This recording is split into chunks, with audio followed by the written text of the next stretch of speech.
sold my so-called reliable car because it kept breaking down.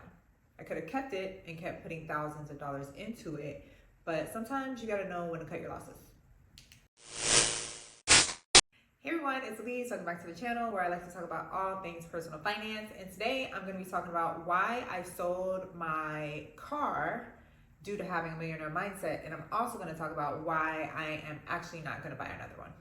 I'm going to start off with the background of how the car started to not be reliable, what happened in the beginning of this year, 2025, then the actual decision that I made based on my millionaire mindset, and then the plan for the future.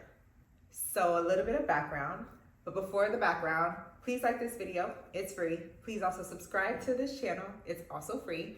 I'm doing well as far as like you guys coming back to see me, but YouTube isn't pushing it out as much as I would like to so other people can find me. So if you have the time, please go ahead and do one or both of those items. So as far as the car, I bought the car in 2016 because my 2007 was totaled after I was in a car crash. Someone hit me out of the blue, there goes my car. I made a relatively quick decision in buying another car, and the turnaround was pretty fast, less than, I believe, 2 weeks. Because I didn't have time, or at least I felt that I didn't have time, the drivers for what car I picked was that I wanted it to be reliable and I wanted it to be good on gas. So what car did I pick? I picked a 2016 Toyota Corolla. I felt like I couldn't go wrong with that type of car. The car did well for me for a significant amount of time. I had it for 9 years, almost 10. I was able to pay it off a year early. I had a good 2 years, no problems, no car payment. Then after that, sometimes I would have to do a little bit of maintenance, but it never came up to more than $1,500 to $2,000 to maintain the car, which I was happy with, right? Fast forward to the end of 2023, something was wrong with it, which, okay, that wasn't a problem at first, but I waited a little bit too long to fix it. And by the beginning of 2024, when I did take it to the car dealer, the issue ended up being $4,500. And like I talked to you guys last video, I took some money that I had to fix it, and I said, okay, I'm gonna fix it. What I also said at that moment was, should this happen again, because just from experience of family members in my family having cars and knowing that cars break, I was like, just in case this happens again relatively soon, I'm not going to do this again, and I would just be getting rid of the car and buying another one. Lo and behold, 2025, that happened. When the car started acting not as normal and pretty much in the same area of the repair of last year, I quickly came to the conclusion that it's the same problem, number one, and it's going to be just as expensive, number two. So when this happened 2 months ago in January of 2025, I realized that it was the same problem that I was dealing with not but a year ago, and I made the decision to let it go. And this decision was business, not personal. I did enjoy the car when I had it, but I am not enjoying putting money back into this car. And unfortunately, I feel like the people who fixed the car, which just was a dealership, they did what they needed to do to get the money, but they had a feeling that I would need to come back to them. So that leads me to the decision of letting go of the car. Letting go of the car brings me two things.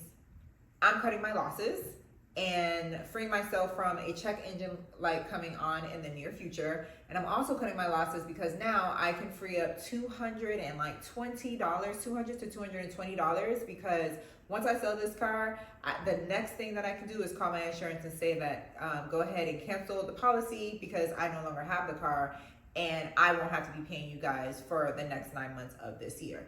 I can save that $200 and something a month and put it towards the purchase of a new car, versus having to put who knows how many more thousands into the car, keeping the insurance. It was just going to be a bloodbath as far as my personal bank is concerned. And since I did not have a plan, first of all, to have another major car issue, I am going to stick to the plan of not having to put any money towards a car, which means that I'm not going to be getting a new car in this year, 2025. That is going to have to wait for the near future, but it's not going to be the immediate future. So now I have to make a new plan because I'm carless and I need to figure out how to get another car while also staying true to the financial goals that I made at the end of last year. So I was able to sell the car relatively quick. I contacted like 3 to 4 companies online. They gave me the price. Mind you, all of them lowballed me. But that makes sense because I'm probably not the only person that sells their cars and cuts their losses before it becomes a complete loss, right?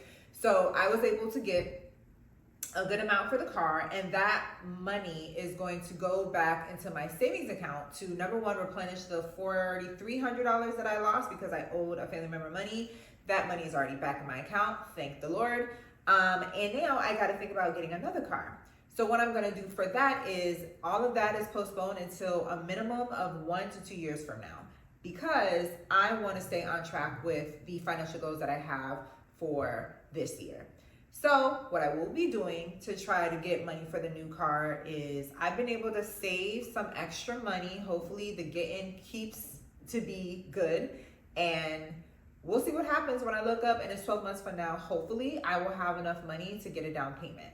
On my own, from what I make, I can afford, according to the numbers, I can afford a payment of like $400 a month. I don't want close to that, but I can afford that now. I'm still going to postpone it because that's not in my financial plan for right now. My financial plan is to get through the year, and then we'll see what happens in 12 months where I'm at financially.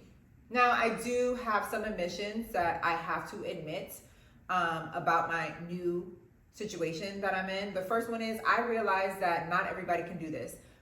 If you're in a rural area, you can't just not have a car. But I am lucky enough to live in a metropolitan area, and I've been here for the majority of my life, so I know this area, and we have a robust public transit system, and I'm talking about the bus mainly, in North Miami and Broward County.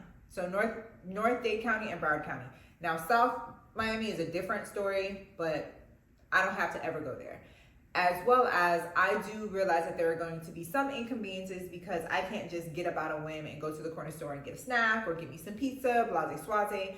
But I am lucky to have a lifestyle where a lot of things are very close to me and I can get there even if I don't have a car. So I'm gonna roll with it, I'm gonna rock with it and see how everything happens. Now, I will say last weekend was the first weekend I didn't have a car, and I was able to have a quite robust social life. So here's to hoping that doesn't slow me down too much. I don't think it will. It's just gonna require some extra planning on my part. So yeah, in this last month or so of me realizing that the car was going downhill, me come to the terms with the fact that I'm gonna have to buy another one, maybe.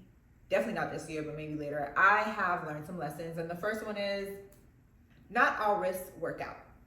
This was a lesson that I had to learn that I was always aware of, but with my personality, I'm gonna always try. Some people say that's hard-headed, but it has worked out for me longitudinally over the long term.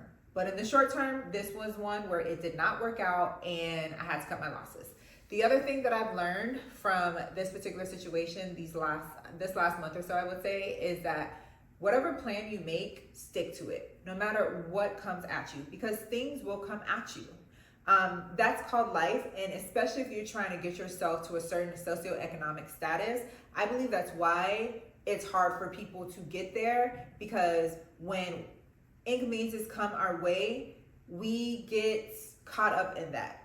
Sometimes we want to fight, but it's hard. But this has taught me, when I realized that the devil was coming after my money, I was like, you can have this car. I'm still going to go with the plan that I had, because a car is not necessary in my life right now. A car is convenience, but a lot of times convenience halters you from getting to that millionaire status that a lot of us want, but a lot of us don't get to because we kind of fall for that convenience trap. So if you have a plan, do your best to stick to it. Entropy, life will have you to veer away from that plan. Nothing gets done until what I said I was gonna do in 2025 gets done. Car be damned, and the car is damned. It's somewhere else now, and I got some money from it. But I am not going to let that take me away from the plan. The plan is to save more money. The plan is to have brokerage account money. If I had a payment, there goes my brokerage account. I am so focused on this brokerage account, I could care less. I could care less if I have a car because I can live life without the car. So yeah, that is the story of how I do not have a car in 2025 anymore. I sold it, and how I will not be getting one in the near future. We will reevaluate in 2026, but I'm all about staying aligned to my millionaire mindset plan, and having another car and a car payment was not in 2025's plan. Let me know what you guys are sticking to this year for your financial goals down in the comments, and I will see you guys next week.